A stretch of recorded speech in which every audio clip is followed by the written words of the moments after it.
Hello. Uh, so, what are you preparing for? IELTS, OET, PTE, or TOEFL? Often the students are confused which exam to go for when they want to either study abroad or apply in for a work visa uh, and go and work abroad. This is a question in their mind. So, I thought let me just give a clarity.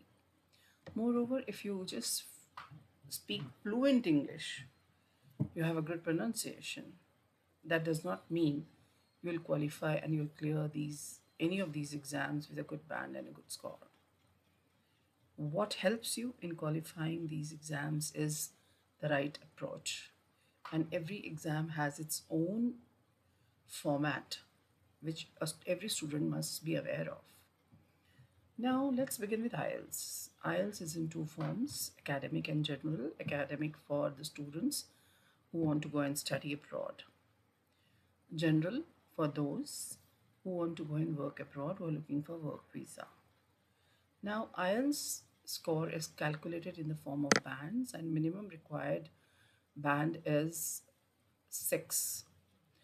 For skilled workers, 4.5 is the minimum required band in all the four modules: reading, writing, listening, and speaking. It is also helpful in applying for PR, that is permanent residency, in whichever country you're going. Secondly, it is human based. The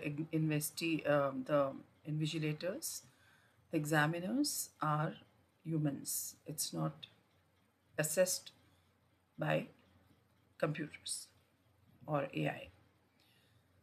Thirdly, it is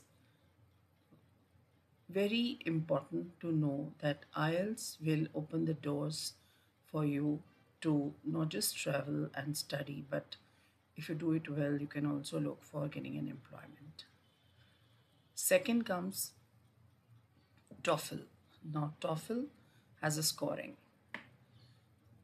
It has computer-based examiners. Secondly, you can sometimes, very limited scope is there for applying in for permanent residency. Thirdly, TOEFL is given to get an admission in universities abroad. What is PTE? Pearson Test of English. PTE is mainly for working professionals who are looking for, work abroad.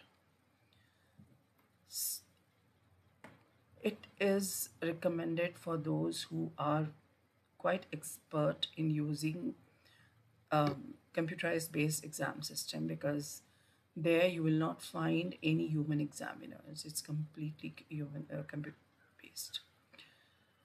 So whenever you speak in Pearson test, your each sound is taken as a word. AI will not recognize slangs and pauses.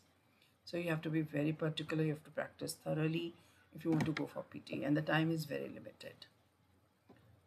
Third comes, or fourth comes OET.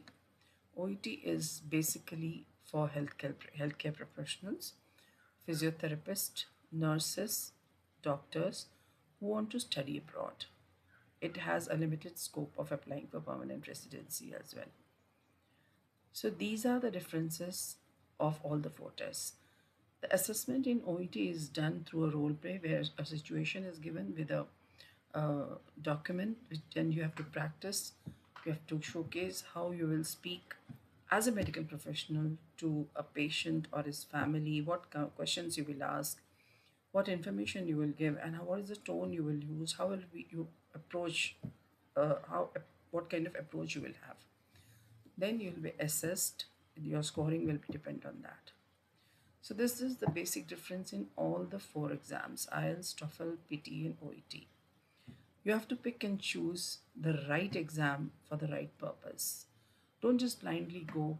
And I will suggest first you look into the content, the syllabus, amount of time you think you will need to prepare, and then book a slot for exam, because normally students come to me once they have already booked a slot, they have already paid the fees for exam, then they are in panic state, and then they don't know how to prepare.